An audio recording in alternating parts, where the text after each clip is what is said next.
Hello, everyone, and thank you for joining. My name is Jamal Howard, and I'm here today to present my graduation capstone research project.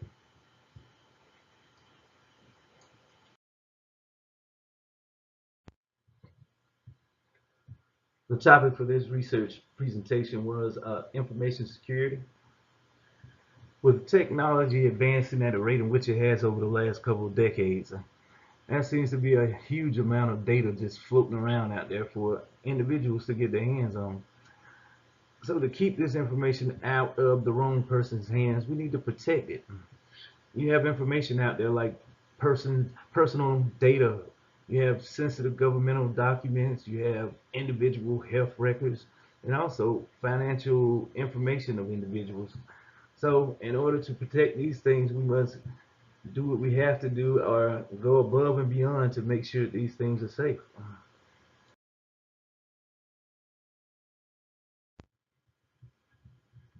Okay, we talked about all the data which is just out there floating around for individuals to get their hands on.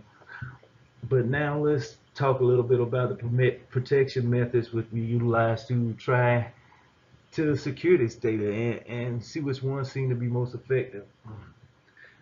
First, we have data encryption, which seems to be the most effective against keeping the integrity of the data. We have traffic encryption and VPN. We also have access control and user authorization that has about a 56% affectability rate. We have network monitoring, reporting, and forensics. And last but not least, intrusion prevention systems. They have about a 44% affectability rate.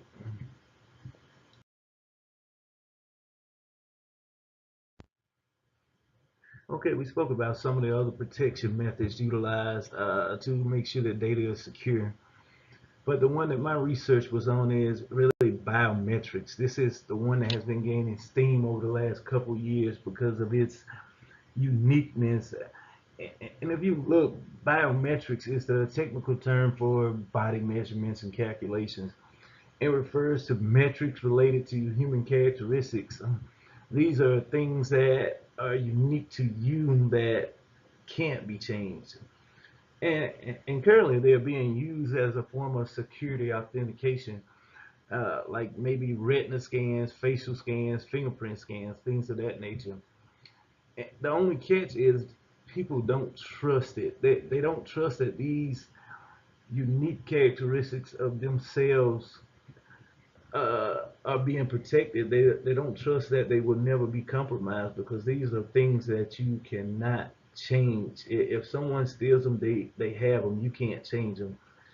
But some of the current usages, cell phones are utilizing fingerprint protection, also facial recognition, and a lot of places are utilizing these for physical access to secure areas in their buildings.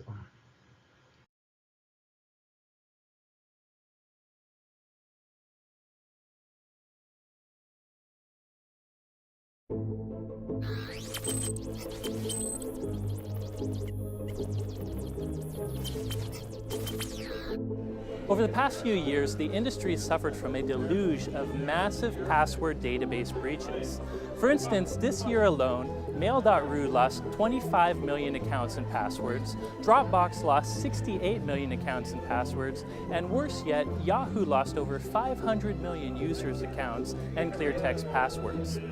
Authentication is the cornerstone of our online security, and because people tend to use the same passwords everywhere, these breaches affect the entire industry, and they've caused security experts to lose faith in passwords.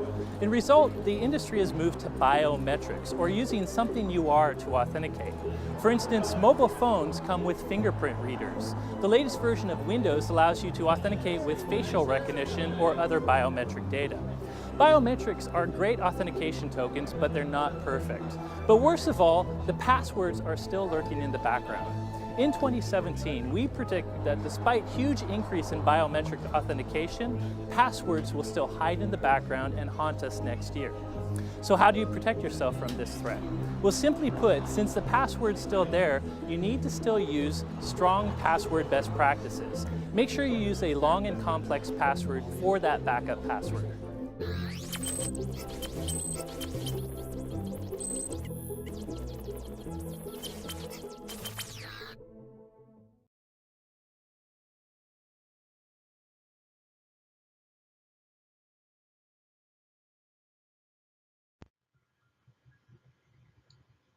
Now I've spoken a little bit about what biometrics are and some of the ways we utilize biometrics in protecting and securing data.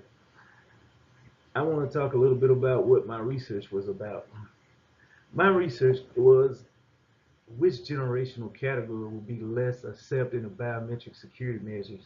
That means which ones would trust this type of security to help secure or protect their own personal data. And it was I used generational categories to separate the individuals who were surveyed. The first I used were matures. These were individuals that were born pre-1945. The next category was baby boomers who were born between 1945 and 1960. Next were the Generation Xers who were born between 1961 and 1980. After that was the Generation Yers who were born between 1981 and 1995. The last one was the Generation Zers. These were any individuals that were born after the year 1995.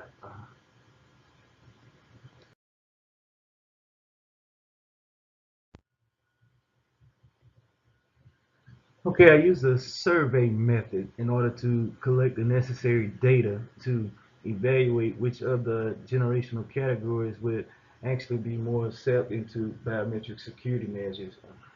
The way that this was done was that I disseminated a total of 200 surveys to random individuals that I came across on everyday duties where I was working. But I tried to equal them out in that, tried to equal the generation categories out so that we would have about the same number of individuals from each category. But these surveys were passed out and they consisted of questions that were constructed to gauge how tech savvy the individuals were. And this would help me get a general idea of how embracing I thought they would be to accepting biometric security measures.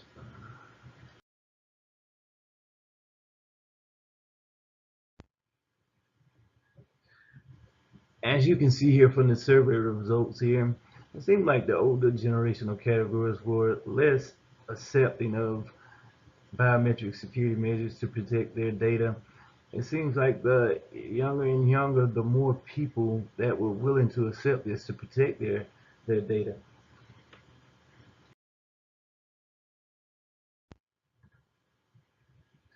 The conclusion of my research, I concluded that the older generation did not take well to the newer technology. They just don't seem to trust it. And the younger generation, they're more compelled to accept newer technology. That may be because they grew up with this technology always around.